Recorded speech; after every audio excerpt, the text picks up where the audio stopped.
बिस्मिल्लाहिर्रहमानिर्रहीम। रब्बि इश्रह ली सदरी व यस्सिर ली अमरी वहलुल उक़दतम मिन लिसानी यफ़क़हू क़ौली।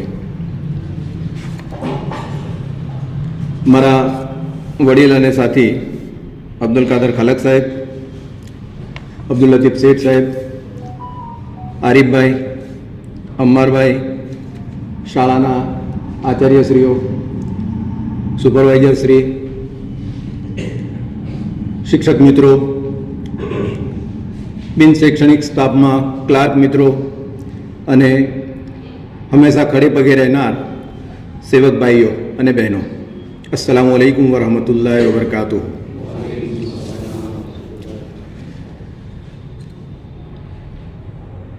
જ્યારે આ સંસ્થાની જવાબદારી મેં લીધી, આપવામાં નથી આવી એકચ્યુઅલી, જ્યારે લીધી ત્યારે ઘણી બધી બાબતો મારા મનમાં હતી કે ભાઈ આ રીતે આપણે આ રીતે આ સંસ્થાને, સમાજને, જે કેળવણીનું એક મોટું ધામ છે એને આપણે ખીલવીએ। 1964થી શરૂ થયેલી આ સંસ્થા આજે અલ્હમ્દુલિલ્લાહ એક એવું મોટું વટવૃક્ષ બની ગયું છે કે જેને સાચવવાની જવાબદારી આપણા સૌની છે। અત્યાર સુધી તમે સમર્પણ ભાવથી અને સહકારથી આ સંસ્થાને સાચવી છે। અગાઉ પણ મને એકવાર મોકો મળ્યો હતો, ફરી અલ્લાહ તાલાએ મને આ સંસ્થાને સિંચવાનો મોકો આપ્યો છે। એ અનુસંધાને મને એમ છે કે ભાઈ આપણી સંસ્થા સંચાલિત 3 શાળાઓ છે, એ 3 શાળાઓની સંયુક્ત મીટિંગ એક થવી જોઈએ કે જેનાથી આપણને ખબર પડે કે આપણું જે સ્ટાફ છે, આપણું જે બળ છે એ બળ કેટલું છે।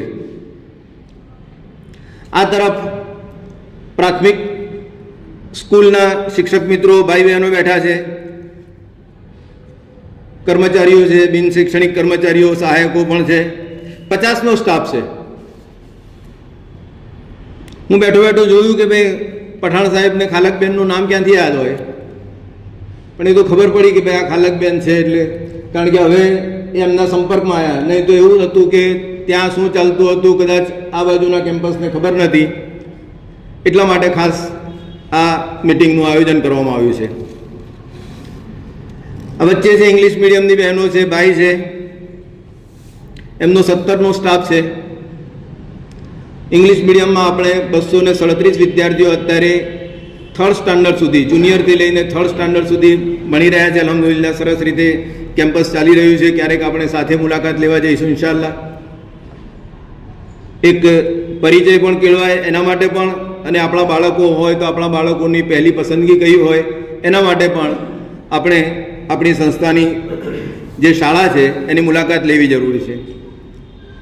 અને પેલી તરફ જે છે એ ખૂબ જ અનુભવી, નિષ્ણાત અને કાયમી આપણો સ્ટાફ છે, માધ્યમિક અને ઉચ્ચતર માધ્યમિક। એમ કહું કે આ બંનેના ગુરુઓ ત્યાં છે તો ખોટું નથી। એ અનુભવી સ્ટાફ છે, એમની સંખ્યા આજની તારીખમાં 36 છે, અને ત્યાં આપણી પાસે 1035 વિદ્યાર્થીઓ 9થી 12માં અભ્યાસ કરી રહ્યા છે। કુલ આપણી સ્ટ્રેન્થ કર્મચારીઓ સાથે બધા જ સ્ટાફ 103ની સ્ટ્રેન્થ છે આપણી પાસે। મખદૂમ એજ્યુકેશન સોસાયટીની જે સંસ્થાઓ છે એમાં 103ની સ્ટ્રેન્થ છે, અને 2616 બાળકો આપણી પાસે અભ્યાસ કરી રહ્યા છે। એટલે ઓન એન એવરેજ 25થી 30 બાળકો એક શિક્ષકના ભાગમાં આવે એમ સમજી લઈએ આપણે। આ એટલા માટે તમને કહું છું કે તમને ખ્યાલ આવે કે ભાઈ આપણે એકલા નથી। પ્રયત્ન તમારે કરવાનો છે, પ્રયત્ન મારે કરવાનો છે, અને સમાજને આપણે એવું પરિણામ આપવાનો પ્રયત્ન કરીએ કે સમાજને એમ થાય કે ભાઈ મખદૂમને જે પ્રયત્નો કર્યા છે એનું પરિણામ અમને સરસ મળ્યું છે। મખદૂમનું નામ અલ્હમ્દુલિલ્લાહ રાજ્ય લેવલે પણ છે અને દેશ વિદેશ લેવલે પણ છે। અનેક વિદ્યાર્થીઓ એવી સારી પોસ્ટ ઉપર આપણા દેશમાં પણ છે અને વિદેશમાં પણ છે। તો એ બધા જ વિદ્યાર્થીઓ આપણા વિદ્યાર્થીઓ છે, પણ આપણી જવાબદારી એવી છે કે હવે જે પેઢી આવવાની છે એ પેઢીને આપણે કેવી રીતે ઉત્કૃષ્ટ શિક્ષણ આપીએ, કેવી રીતે બેસ્ટ કેમ્પસ આપીએ, કેવી રીતે એમને બેસ્ટ સર્વિસ આપીએ, એના માટે આપણે કંઈક ને કંઈક સંકલ્પ લેવો પડશે. એ સંકલ્પ લઈને આપણે અહીંથી ઉઠવાનું છે. કામ બધા જ કરે છે અલ્હમ્દુલિલ્લાહ, નથી કરતા એવું નથી, પણ જ્યારે એ કામ આપણે સામૂહિક કરીશું એ કામની રોનક કંઈક ઓર જ હશે. આપણી સ્કૂલને, આપણી સંસ્થાને એક હાયર ઓર્બિટ પર લઈ જવાની વાત છે, ઉચ્ચ કક્ષા પર લઈ જવાની વાત છે. વ્યક્તિગત રીતે તો હું કદાચ હાયર ઓર્બિટ પર હોઉં, આ સાહેબ હોય, આ બેન હોય કે પેલા સાહેબ હોય, વ્યક્તિગત રીતે છે, પણ સંસ્થાને ક્યાંક ને ક્યાંક કંઈક ને કંઈક ખૂટે એવું મને લાગે છે. એટલા માટે સામૂહિક પ્રયત્નો કરવાના છે. સાહેબ આ બાજુ આવી જાઓ. હવે આજનો જે વિષય છે ફરજ પાલન અને નિસ્બત. હવે ફરજ પાલન અને નિસ્બતનો જે વિષય છે કેવી રીતે, ખાલી હું તમને આઈડિયાઝ આપું છું, કદાચ આઈડિયાઝ તમને કામ આવે, કારણ કે સામાન્ય રીતે માણસો વિચારતા નથી અને વિચારવાવાળો વર્ગ મારી સમક્ષ બેઠો છે કે ભાઈ ફરજ પાલન અલગ છે અને નિસ્બત અલગ છે. ફરજ પાલન એટલે 11 વાગે આવીને 5 વાગે અહીંથી જતા રહીએ, ઓકે, ફિઝિકલ તમે તમારી ફરજ પૂરી થઈ ગઈ, આ ફરજ પાલન છે. પણ 11 વાગ્યા પહેલા પણ આપણે મખદૂમનું વિચારીએ અને 5 વાગ્યા પછી પણ આપણે મખદૂમનું વિચારીએ, એ આપણી નિસ્બત છે એના સાથેનું, એ આપણું કનેક્શન છે એના સાથેનું, સંસ્થા સાથેનું કનેક્શન છે, સંસ્થાના બાળકો સાથેનું કનેક્શન છે, અને સંસ્થા જે સમાજ માટે છે એ સમાજ સાથેનું આપણું કનેક્શન છે. આ કનેક્શન જ્યારે પણ, આ જોડાણ જ્યારે પણ ઢીલું પડે છે ત્યારે વિખવાદ ઊભા થાય છે. તમને કમ્પ્લેન મળે છે કે ભાઈ સાહેબ અમને આ તકલીફ છે, અમને આ તકલીફ છે. આપણી પહેલી જે પ્રાયોરિટી છે એ મખદૂમ હોવી જોઈએ. મહત્વની બાબત એ છે, આપણી જે પ્રાથમિકતા છે એ પ્રાથમિકતા આપણી આ મખદૂમ હોવી જોઈએ, અને છે અલ્હમ્દુલિલ્લાહ, છતાં એને આપણે દ્રઢ કરવાની જરૂર છે. જ્યારે તમને એમ લાગે કે કંટાળો આવે છે તો પે સ્લિપ જોઈ લેવાની. થાકી ગયો છું એમ લાગે તો પે સ્લિપ જોઈ લેવાની કે ભાઈ કેટલી પે સ્લિપ છે, ઓહો અલ્હમ્દુલિલ્લાહ. તમે કંટાળી ગયા તો સમાજને પછી આવા શિક્ષકો મળવા પણ મુશ્કેલ છે, નિખાલસ શિક્ષકો મળવા પણ મુશ્કેલ છે. એટલે મહત્વની બાબત એ છે કે ભાઈ આપણે આ જે સંસ્થા છે એ સંસ્થાને કેવી રીતે આપણે આગળ વધારવી. અવનવા આઈડિયાઝ તમે લાવો, અને એ વાંચન સિવાય આવવાના નથી. વાંચો, આમાં નથી વાંચવાનું. આમાં ઘણા બધા નોટિફિકેશન આવે અને તમને આમથી આમ લઈ જાઓ. તમે કામ જે, હું મારી પોતાની વાત કરું છું કે જે કામ માટે મેં મોબાઈલ લીધો છે, જ્યારે બંધ કરું છું ત્યારે મને યાદ આવે છે કે ભાઈ આ કામ તો મારું રહી ગયું. એવું તમને થતું હશે કદાચ, સુપરમેન હોય તો ના થાય, બાકી તો થતું હોય. એટલે વાંચવાની જે વાત છે એ વાંચવાની, કોઈ એક બુક લઈને વાંચવાનું, કોઈ પુસ્તક લઈને વાંચવાનું, કોઈ મેગેઝિન લઈને વાંચવાનું, ઇવન કે રવિવારની પૂર્તિ છે કે બુધવારની પૂર્તિ છે કે શનિવારની હોય કે ગમે તે હોય, વાંચો તમે. વાંચ્યા સિવાય તમારા મગજમાં આઈડિયાઝ આવવાના નથી, નથી ને નથી. 100%. તમારા મગજમાં આઈડિયા નથી આવવાના, તમે આગળ ટ્રાન્સફર નથી કરી શકવાના. એટલે બેઝિક જે બાબતો છે કે ભાઈ તમારા જે આઈડિયા છે એ આઈડિયાઝ તમે લાવો, અમે તમને મંચ પૂરું પાડીએ છીએ. તમારા જે આઈડિયાઝ છે તમે તમારા આચાર્યશ્રીને, તમારા સુપરવાઇઝર શ્રી સુધી પહોંચાડો કે સાહેબ અમારે આ કામ કરવું છે, બોલો શું કરીશું. એ મંચ પૂરું પાડે તમને. અને આપણી પાસે રિસોર્સિસ ઘણા છે અલ્હમ્દુલિલ્લાહ, અને સૌથી શ્રેષ્ઠ રિસોર્સ કોઈ હોય તો એ આપણા બાળકો છે. માનવ સંસાધન જેમ દોડાવો એમ દોડે, જેમ કુદાવો એમ કરે, જે કામ તમે સોંપો એ બધું કામ કરે. તમારે એમને સોંપવાનું છે કામ, તમારે એમને દોડતા રાખવાનું છે, તમારે નવા આઈડિયાઝ એમને આપવાના છે, તમારે એને કંઈક ને કંઈક વિઝન ટ્રાન્સફર કરવાનું છે. આ તમારી જવાબદારી છે. એ વિઝન તમે ટ્રાન્સફર ન કરી શકતા હોય તો તમે ફરજ પાલન કરો છો, તમારી નિસ્બત કોઈ નથી.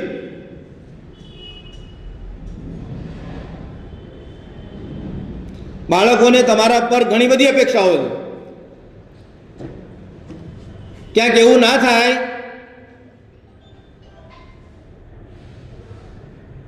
કે કાલે ઉઠીને મારો કોલર પકડે જ્યારે મારો કોઈ સહાયક નહીં હોય ત્યારે. એટલે એ કામ કરવાનું છે, એના માટે આ મંચ છે તમારી પાસે. ગમે તેટલા સિનિયર હોય કે ગમે તેટલા જુનિયર હોય, જેન જી હોય તો પણ આ મંચ છે. વડીલોનું માર્ગદર્શન પણ જરૂરી છે અને યુવાન જે છે એ યુવાનની દોડમદોડી પણ એટલી જ જરૂરી છે. પણ એ જે કામ છે એ કામ આપણે કરવાનું છે. બાળકો સાથે બાળક બનીને આપણે રહેવાનું છે, બાળકો સાથે એમના જેવા થઈને કે રહેવાનું છે. આચાર્યશ્રીઓને વિનંતી કે ભાઈ બધાને દોડતા રાખો. ભાઈ તમે આઈડિયાઝ લાવો અને તમારા શિક્ષકોને દોડતા રાખો. આ કામ કરો, આ કામ કરો, આ કામ કરો અને ટાઈમ લિમિટ આપો. તમારી પાસે કોઈ આઈડિયાઝ હોય તો તમે એમના પાસે પાસ કરો અને આગળ વધારો. બાળકોને શિક્ષણ આપવું એનો અર્થ એમ થાય, રવિન્દ્રનાથ ટાગોર એમ કહે છે કે ભાઈ બાળકોને શિક્ષણ આપવું એનો અર્થ એનો પ્રેમ કરવો.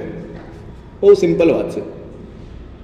માથે હાથ ફેરવીને તમારે જે કામ કરાવવું એ કરી શકો છો. ખાલી એકલી કેળવણી અનુસંધાનમાં કે ભાઈ આપણે એમને ખાલી અંકો શીખવાડવાના કે એબીસીડી શીખવાડવાની અથવા તો ગણિત શીખવાડવાનું નથી. એના સાથે એને કેળવણી કરવાની જવાબદારી પણ, એને કેળવવાની જવાબદારી પણ મારી છે, કેળવવાની જવાબદારી પણ આપણી છે. તો એનો આપણે ઉપયોગ કરવાની જરૂર છે. અવનવી વસ્તુઓ તમે તમારી ટેકનોલોજીના અનુસંધાનમાં, બધા જ મોબાઈલ વાપરે છે, હવે એઆઈનો જમાનો આવ્યો છે. એઆઈના આધારે નવું નવું તમે શોધતા રહો. બાળકને એમ થવું જોઈએ કે આજે મારે આ સાહેબનો પીરિયડ મિસ નથી કરવો, અથવા તો તમે ગેરહાજર હોય તો બાળક નિરાશ થઈ જવું જોઈએ કે ભાઈ આજે આ સાહેબ કેમ નથી આવ્યા. ત્યારે એમ કહી શકાય કે ભાઈ બાળકને તમારા પ્રત્યે પ્રેમ છે અથવા તો તમને બાળક પ્રત્યે નિસ્બત છે. ક્લેરિકલ સ્ટાફને જ્યારે કંઈક જરૂર હોય તો કે ભાઈ તમારી જરૂર ઘણી ઓછી પડે છે, વર્ષમાં એક વખત બે વખત, પણ એમના સાથે જે પણ ડોક્યુમેન્ટ્સ હોય એમને રેગ્યુલર એક સાથે ડોક્યુમેન્ટ્સ આપો કે ભાઈ આ સાથે લઈ આવો એટલે એમનું કામ થઈ જાય. કોઈ એવું હોય તો એમને એક દિવસ કે બે દિવસનો એવો સમય આપો કે એમને અવારનવાર ધક્કા ના ખાવા પડે. એકાઉન્ટનું હોય તો એકાઉન્ટવાળા જે પણ મિત્રો હોય તો એ પણ એવી જ રીતે એકદમ ટ્રાન્સપરન્ટ એકાઉન્ટ મેન્ટેન કરે, પારદર્શક. અને જ્યાં જરૂર હોય ત્યાં સંસ્થાના જે પણ વડીલ હોય એમની સાથે તમારે એમની સાથે કોલોબરેશન કરી અને આગળ વધારવાની જરૂર છે. બીજી એક બાબત એ છે કે કોઈ પણ વસ્તુ ડોક્યુમેન્ટેડ રાખવાની છે. હમણાં એક શાળામાં કોઈ વસ્તુની જરૂર પડી, ધારો કે એક સંસ્થામાં કોઈ વસ્તુની કે એક શાળામાં જરૂર પડી, એટલે માણસ આવીને કહે કે ભાઈ અમારે આ જરૂર છે. એટલે મેં એમને કહ્યું કે ભાઈ પ્લીઝ આવું ના કરો. Write down a note, letter pad પર નોટ લખો તમે કે ભાઈ મારે આ જરૂર છે, ત્યાં આગળ મોકલાવો. એમના પાસે એક્સેસ હોય કે એમની પાસે સગવડતા હોય તો એ તમને આપે, સામે રિસીવ ના આવે થઈને એ કામ કરો. નહીં તો માણસો બદલાઈ જશે તો પછી પેલો કહે છે કે મેં તો 5 આપ્યા હતા ને મેં તો 7 આપ્યા હતા ને તો પેલો કહે મારા પાસે 3 જ આવ્યા છે. એટલે પરસ્પર અવિશ્વાસ થાય એવું. આ ડોક્યુમેન્ટેડ આ બધું લખ્યું છે એટલા માટે હું બોલું છું, અલ્હમ્દુલિલ્લાહ મારી રીતે બોલું છું, પણ લખ્યું છે એટલા માટે કે ડોક્યુમેન્ટેડ વસ્તુ હોવી જોઈએ. આ વંચાશે કાલે, ફરી પાછું મારે ક્યાંક જરૂર પડે તો આને આ જ વસ્તુ મારે રિપીટ કરવાની જરૂર પડે કે ભાઈ ચલો આના આ જ વસ્તુઓ છે. એટલે કોઈ પણ કામ હોય, તમારી કોઈ પણ જરૂરત હોય, અરસપરસની જરૂરત હોય તો ડોક્યુમેન્ટેડ હોવું જોઈએ. અરજી આપો, ત્યાંથી સિલેક્ટ કરો, રિસીવ કરો, જે પણ કામકાજ છે એ બધું જ કામકાજ આપણે એ રીતે કરવાની આપણે તૈયારી રાખવી જોઈએ. આચાર્યશ્રીઓનું અલગ ગ્રુપ બનાવ્યું છે, એમાં મેં એમને મેસેજ આપી દીધા છે કે ભાઈ મંથલી પ્લાનિંગ જરૂરી છે. મંથલી પ્લાનિંગ પછી મંથલી રિપોર્ટ પણ જરૂરી છે. તમારે રિપોર્ટ કલેક્ટ કરવાનો છે કે ભાઈ આ એક વખત આ 4-5 શિક્ષકોને આપો, એક વખત આ 4-5 બહેનોને આપો, એક વખત પેલા 4-5 શિક્ષકોને આપો. એટલે રિપોર્ટ કલેક્ટ કરો તમે મંથલી કે ભાઈ આ મહિનામાં આપણા કયા કયા મતલબ કે કઈ કઈ એક્ટિવિટીઝ આ મહિનામાં થઈ.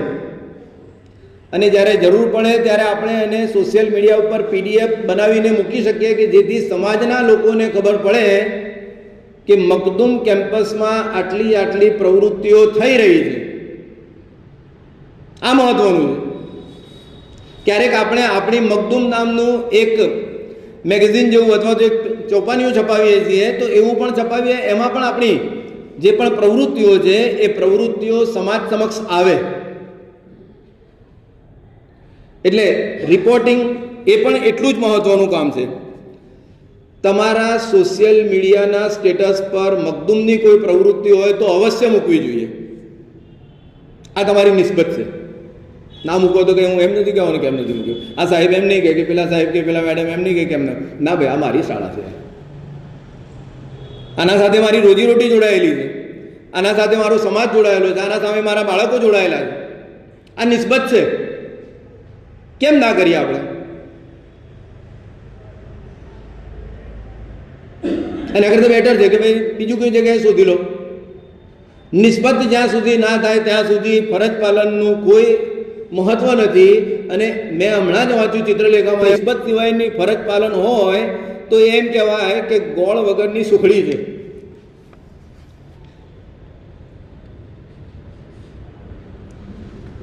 આ 16 તારીખના ચિત્રલેખામાં બ્રધરહુડ પર હું જઉં છું રવિવારે લાઇબ્રેરીમાં, અનેક મેગેઝિન્સ આવે છે. આ તમને એમ લાગે એટલા માટે કહું છું. અલ્હમ્દુલિલ્લાહ, અલ્લાહનો અહેસાન છે. જે પણ છે જાણીએ છીએ, અનુભવના કારણે જાણીએ છીએ. અગાઉ જે હતો એના કરતાં વાળ મારા ધોળા થઈ ગયા છે. ઘણા બધા મને જાણે છે, એમને ખબર છે. પણ એનો ઉપયોગ કરો તમે, બસ. અહીં આપણી સંસ્થામાં પણ લાઇબ્રેરી છે, અહીં પણ હશે, ત્યાં પણ છે. બધા વ્યક્તિગત રીતે બાળકોને, બેટા આ તું વાંચી લાવ, આ તું જોઈ લે, આમાં કોઈક સરસ મજાની સ્ટોરી છે, તું જોઈ લે. એટલે બાળકને વાંચતો કરવો એ પણ આપણી એક પ્રાઇમરી જરૂરિયાત પણ છે અને પ્રાઇમરી ડ્યુટી પણ છે. તો એ પણ આપણે કામ કરવું છે. એ પણ એટલું જ મહત્ત્વનું છે, એટલું જ ઉપયોગી છે. બાળકોની ક્ષમતા ઓળખવાનું કામ પણ. બાળક આમ કરીને આમ જુઓ કે નથી જોવાતું એટલે તરત જ તમે એના પપ્પાને મમ્મીને ફોન કરો કે ભાઈ આને ચશ્મા છે, આને જોવાતું નથી વોર્ડ ઉપર. એ તમારી જવાબદારી છે. તમે એમ કર્યું તો અલ્હમ્દુલિલ્લાહ, ન કર્યું તો કરો. દરેક બાળકને નામથી બોલાવો તો એને મજા આવે. કોઈ પણ બાળક હોય તો એને નામથી તમે બોલાવશો, ઇન્શાલ્લાહ એને મજા આવશે કે ભાઈ ના, સાહેબ મને જાણે છે, વ્યક્તિગત જાણે છે. તો વ્યક્તિગત તમારા સાથે એટેચમેન્ટ થઈ જશે.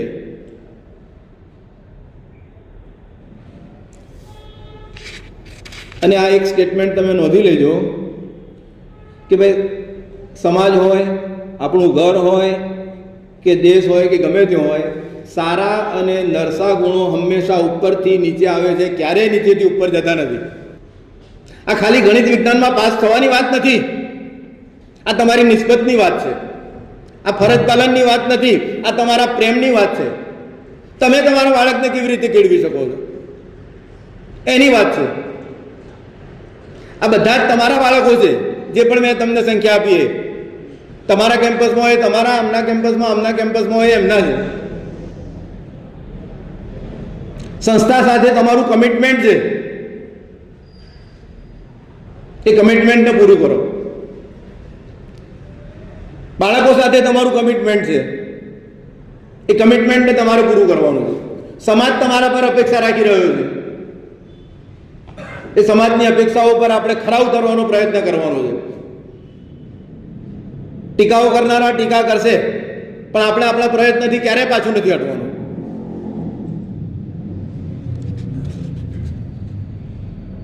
અને મને આ વસ્તુ ઘણા અંશે સમજાઈ ગઈ છે કે ભાઈ, if you want to please everyone, cell ice creams. બધાને ખુશ રાખવા હોય તો આઈસ્ક્રીમ વેચો, બધા ખુશ થશે. Don't be an administrator. વહીવટદાર ક્યારે ના બને. વહીવટદાર ક્યારે બધાને ખુશ રાખી શકતો નથી. આજે હું અમને કંઈ કહું એટલે એમને એમ થાય કે સાહેબે મને કહ્યું, યાર હું તો 12 વર્ષથી નોકરી કરું છું. તમારી સમક્ષ ફક્ત પ્રાઇમરી છે, તમારી સમક્ષ ફક્ત ઇંગ્લિશ મીડિયમ છે, તમારી સમક્ષ ફક્ત માધ્યમિક છે, મારી સમક્ષ તમે ત્રણેય છો અને સમાજ છે. સમાજના 2200 સભ્યોએ મને આ જવાબદારી આપી છે અને એ જવાબદારી હું તમારામાં સવિનય ટ્રાન્સફર કરવા માંગુ છું. બેટા બાકી છે અમજદ, વેઇટ.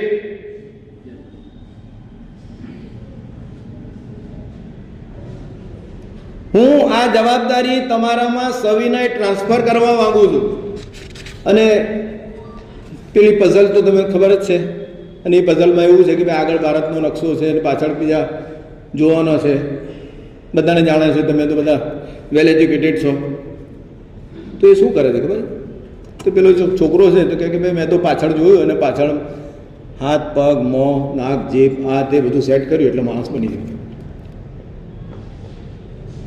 આ પણ સમાજની એવી મોટી જવાબદારી છે. અહીં પણ મારા સમક્ષ સમર્થકો પણ છે, સકારાત્મક ટીકાકારો પણ છે, એવા સભ્યો છે કે જે મને દિલથી ચાહે છે, એવા સભ્યો છે કે જે મને એમ લાગે કે કદાચ એમના અણગમાનું કારણ હોય એવું પણ બને. તમારામાંથી પણ કેટલાક મને એમ થાય કે ભાઈ આ સારા છે, તમને પણ એમ થાય કે ભાઈ સાહેબ સારા છે. પણ એ બધી જ વસ્તુઓને એક જીગસો રાખી અને હું પાછળ મખદૂમનું એક હસતું બાળક સેટ કરું છું એટલે બાકીની બધી જ વસ્તુઓ ઓટોમેટિક સેટ થઈ જાય છે. પછી એ સમર્થકો હોય કે ટીકાકારો હોય કે જે પણ હોય એ બધા ઇન્શાલ્લાહ એ સેટ થઈ જાય. આગળ મને ફક્ત અને ફક્ત હસતું બાળક જોવાય છે, ખીલખીલાતું બાળક જોવાય છે, સમાજનું એક સારું ચિત્ર જોવાય છે, અને એ ચિત્ર જોવાય બાકીની બધી જ વસ્તુઓ ઇન્શાલ્લાહ બાકીની બધી સેટ થઈ જશે. એટલે આ બધી જ બાબતો હું એટલા માટે તમારા સાથે શેર કરું છું કે તમને એમ લાગે કે ભાઈ મારી વર્કિંગ સ્ટાઇલ કેવી છે, અહીં અમે બેઠા છીએ એમની વર્કિંગ સ્ટાઇલ કેવી છે, એના સાથે તમે આ મતલબ કે એના સાથે તમે મેચ કરવાનો પ્રયત્ન કરો. તમે મારા છો, હું તમારું છું, પણ આપણે સૌ મખદૂમના છીએ. આપણે સૌ મખદૂમને જવાબદાર છીએ, આપણે સૌ સમાજને જવાબદાર છીએ. આ વાત આપણા મગજમાં રાખવાની છે. આપણું જે કેન્દ્ર બિંદુ છે મખદૂમ છે, આપણું કેન્દ્ર બિંદુ છે સંસ્થાનું. આ જે બાળક છે આપણું કેન્દ્ર બિંદુ છે, એ સમાજનું જે બાળક છે એ સમાજનું બાળક છે. સાથે મળીએ, સાથે કામ કરીએ, એકબીજાને સહકાર આપીએ, એકબીજાને સમજવાનો પ્રયત્ન કરીએ, અને જ્યાં જ્યાં જરૂર પડે ત્યાં સાથે ચાલવાનો પ્રયત્ન કરીએ, અને અલ્લાહથી અવારનવાર દુઆઓ કરતા રહીએ કે ભાઈ અલ્લાહ તાલા આ જે વાતો છે એ વાતોમાં અમને કે ભાઈ થોડીક સમજ પડે અને અમે પણ એ પ્રકારે કરતા થઈએ, અને અમારા દિલમાં પણ મખદૂમની નિસ્બત આવે, અમારા દિલમાં પણ સમાજની નિસ્બત આવે, અને ક્યાં મતલબ કે કાલે કોઈ અમારું કોલર ના પકડે. કોઈ છોડાવવાનું નથી ત્યાં. એ વખત કહેશે કે ભાઈ 60 વિદ્યાર્થીઓમાંથી કોઈ અલ્લાહ માફ કરે. સૌનો ખૂબ ખૂબ આભાર. Thank you. અસ્સલામુ અલૈકુમ.